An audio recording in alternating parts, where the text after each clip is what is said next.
को मेरा सलाम। मैं आद्या त्रिपाठी प्राथमिक विद्यालय डोरमा कड़ा कौशाम्बी से हूँ। साथियों, प्लीज़ इस वीडियो को पूरा देखें, लाइक करें व सब्सक्राइब करें। यही जानकारी दे दूँ तो आइए चलते हैं, थोड़ा रिवाइज कर लेते हैं ध्यानाकर्षण पुस्तिका के बारे में। मनोवैज्ञानिक अध्ययनों के आधार पर प्रामाणिक रूप से ये कहा जाना उचित होगा कि प्रत्येक बच्चा सीख सकता है। परंपरागत कक्षा शिक्षण में सकारात्मक सुधार लाना प्रारंभिक शिक्षा से संबद्ध प्रत्येक व्यक्ति के लिए एक चुनौतीपूर्ण कार्य है। ध्यानाकर्षण पुस्तिका का उद्देश्य यह है कि शिक्षक उन बच्चों को सीखने में विशेष मदद करे जिन्हें शिक्षकों की सहायता की आवश्यकता है। इसमें बच्चों के चिन्हांकन, वर्गीकरण एवं विभिन्न शिक्षण तकनीकों का उल्लेख किया गया है। इसी से संबंधित आज मैंने आपके समक्ष आरंभिक आकलन परीक्षण प्रपत्र बनाया है, जो आपके सामने रखा है। तो आरंभिक आकलन परीक्षण प्रपत्र समझने से पहले तो ये जानना जरूरी है कि आकलन है क्या। आकलन किसी भी काम को करते समय हम देखते रहते हैं कि वो ठीक तरह से हो रहा है या नहीं। अगर आप पहली बार कोई सब्जी या मिठाई बना रहे हैं और अंदाज नहीं है तो बीच बीच में चक्कर देख लेते हैं।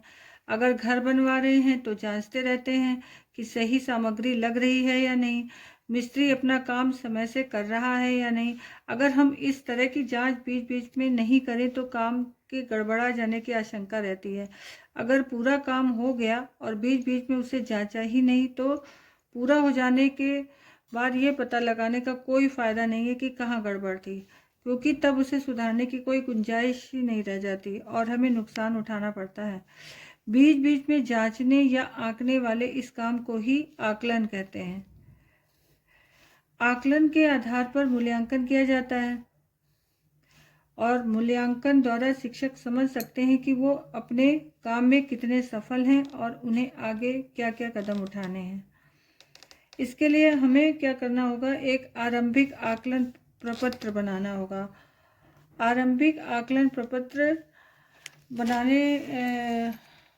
बनाकर हम लोग बच्चों का आकलन और मूल्यांकन कर सकते हैं। लेकिन इसमें कुछ चीज़ें ऐसी हैं जो हमें जाननी बहुत ज़रूरी है। जैसे आकलन प्रपत्र जिस कक्षा का बनाया जा रहा है, यह ध्यान रखना होगा उसमें प्रश्न पिछली कक्षाओं की दक्षता पर ही आधारित होंगे। उदाहरण के लिए मैंने कक्षा 3 का आकलन प्रपत्र बनाया है, तो उसमें जो 15 प्रश्न दिए हैं वो कक्षा 1 व कक्षा 2 की दक्षताओं पर आधारित हैं।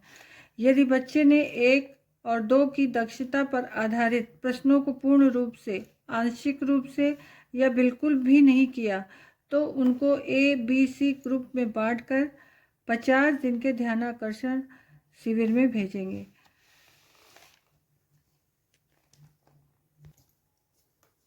आइए देखते हैं आरंभिक आकलन परीक्षण प्रपत्र की रूपरेखा।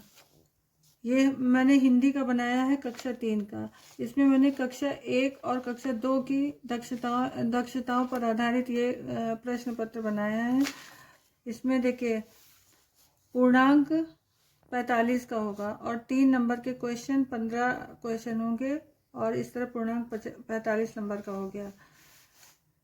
पहला क्वेश्चन है, नीचे दिए गए वर्णों को पढ़िए। दूसरा, नीचे दिए गए शब्दों को पढ़िए। तीसरा, नीचे दिए गए चित्र में क्या क्या दिखाई दे रहा है उसको लिखना है, दो या 3 शब्दों में। नीचे लिखे अक्षरों को मिलाकर शब्द बनाइए और लिखिए। फिर है, नीचे दिए गए शब्दों को पढ़िए। छठा है, सुनकर शब्दों को लिखिए। 7वां, नीचे दिए गए वाक्यों को पढ़िए। 8वां, नीचे दिए गए वाक्यों को पूरा कीजिए। 9वां है, नीचे लिखे शब्दों का विलोम लिखो। 10वां, नीचे लिखे शब्दों के तुकांत शब्द बनाओ। और 11, 12, 13 और 14 क्वेश्चन है अनुच्छेद पर आधारित। एक अनुच्छेद दिया गया है, उसमें से क्वेश्चन छांट के उसके आंसर लिखने हैं। फिर 15वां है, आप किस बात पर खुश होते हो, कोई 3 बातें लिखो। इस तरह ये 15 क्वेश्चन कक्षा 1 और कक्षा 2 की दक्षता पर आधारित है।